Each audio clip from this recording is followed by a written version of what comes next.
Okay, Dave, this is Brantley from Atlet. I just wanted to walk you through this one thing, the comment that I was making about putting your leg closer together. So there's two different things that we're trying to do. We're trying to get move fast laterally, right? So our stride, our back leg drive, which is going to account for about 20% of your overall velocity, right?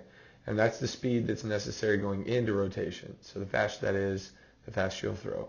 And then the second thing is our rotational force. So once we land, how good are we at stopping our forward momentum and turning it into rotational energy? So I'm going to comment on two things that I think will help you get your 88 pretty easily. So the biggest thing I was saying was for potential energy. Okay, so picture a roller coaster at the top of the hill.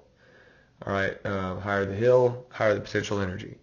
Well, that's what you are on a pitching mound. So what we need to do is allow ourselves to be in positions that will let us be as tall as we possibly can be at the top of our leg lift, which is at the top of the mound. And right here, what you're doing to set up is you're setting up too wide, and it's not allowing you to shift your weight all the way back and all the way up.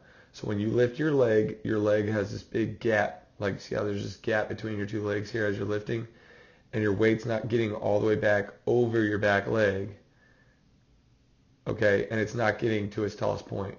Here I got another pitcher on the left at our facility. He's like 5'10", maybe, and this is a 93-mile-an-hour fastball. He'll go anywhere between 92 and 97. So I want you to watch how he's going to lift differently than you.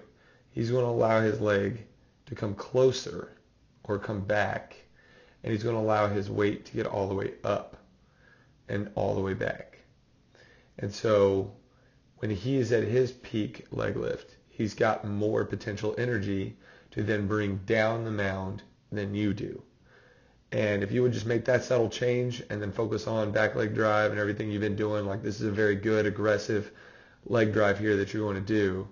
All right, you're going to come in a little bit early, so I'll talk about that later. But before you worry about anything else, right, like there's other stuff you can do to fix your landing and you know, more nitpicky stuff. But this right here is I mean, if you're flirting with 88, this right here is your way to sort of bridge the gap. Start closer, lift your leg back differently, relax your front leg. We don't care about your front leg once it's in the air. It needs to get out of our way so that our front hip can start to move towards the plate and we can be explosive and fast down the mound.